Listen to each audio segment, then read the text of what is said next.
आज हम भारत की डिफेंस कैपेबिलिटी में हुए एक बहुत बड़े डेवलपमेंट की बात कर रहे हैं। एक ऐसा कदम जो आने वाले वक्त के लिए शक्ति संतुलन को बदल सकता है। पर इस बड़ी खबर को ठीक से समझने से पहले चलिए एक बुनियादी सवाल से शुरू करते हैं। वो सवाल जो हर मिलिट्री स्ट्रेटेजिस्ट को सोचना पड़ता है। इसका जवाब छिपा है एक कॉन्सेप्ट में, जिसे कहते हैं न्यूक्लियर ट्रायड। अब ये क्या है? इसे आप राष्ट्रीय सुरक्षा का एक मजबूत स्टूल समझिए, जिसके 3 पैर हैं, मतलब जमीन, हवा और पानी। तीनों जगहों से परमाणु हमला करने की ताकत।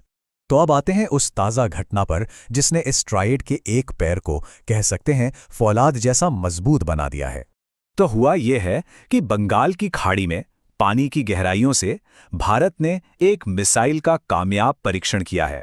ये देश की समुद्री ताकत के लिए एक बहुत बहुत बड़ा मील का पत्थर है। तो ठीक है, ये K4 मिसाइल है क्या चीज़? चलिए जरा इसकी टेक्नोलॉजी को समझते हैं। सबसे पहली और सबसे जरूरी बात, इसकी रेंज। ये K4 मिसाइल 3,500 किलोमीटर दूर तक निशाना लगा सकती है। सोचिए कितनी लंबी दूरी है ये। और बात सिर्फ रेंज की नहीं है, ये अपने साथ 2.5 टन वजन का न्यूक्लियर वॉरहेड भी ले जा सकती है, मतलब तबाही मचाने की पूरी क्षमता।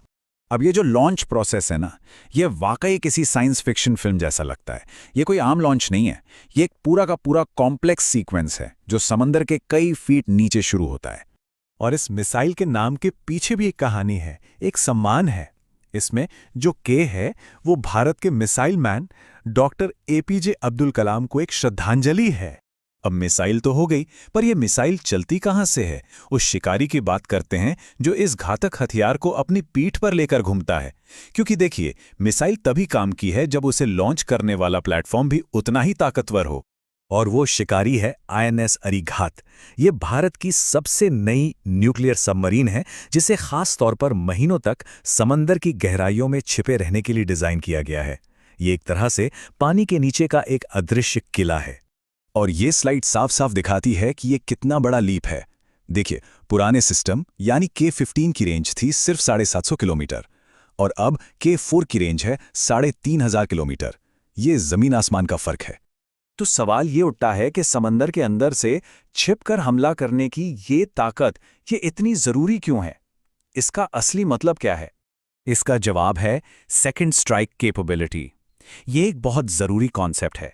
इसका सीधा सा मतलब है कि अगर दुश्मन कभी हम पर पहला परमाणु हमला कर भी दे, तो भी हमारे पास इतनी ताकत बची हो कि हम पलटकर उसे तबाह कर सकें। और यहीं पर पनडुब्बी का रोल आता है। जमीन पर मौजूद मिसाइलें या हवाई जहाज तो शायद पहले हमले में नष्ट हो जाएं, लेकिन समंदर की गहराइयों में छिपी पनडुब्बी का पता लगाना लगभग नामुमकिन है। यही पनडुब्बी जवाबी हमले की गारंटी देती है, और यही इसे न्यूक्लियर ट्राइड का सबसे भरोसेमंद हिस्सा बनाती है। तो अब थोड़ा बड़ा सोचते हैं। इस कामयाबी के बाद दुनिया के नक्शे पर भारत की स्ट्रेटेजिक पोजीशन कहाँ है? हाँ, ये बात सही है कि अमेरिका, रूस और चीन जैसी शक्तियों के पास हमसे ज्यादा रेंज वाली मिसाइलें हैं। जैसा कि यहाँ दिख रहा है, उनकी रेंज 5,000 किलोमीटर से भी ज्यादा है।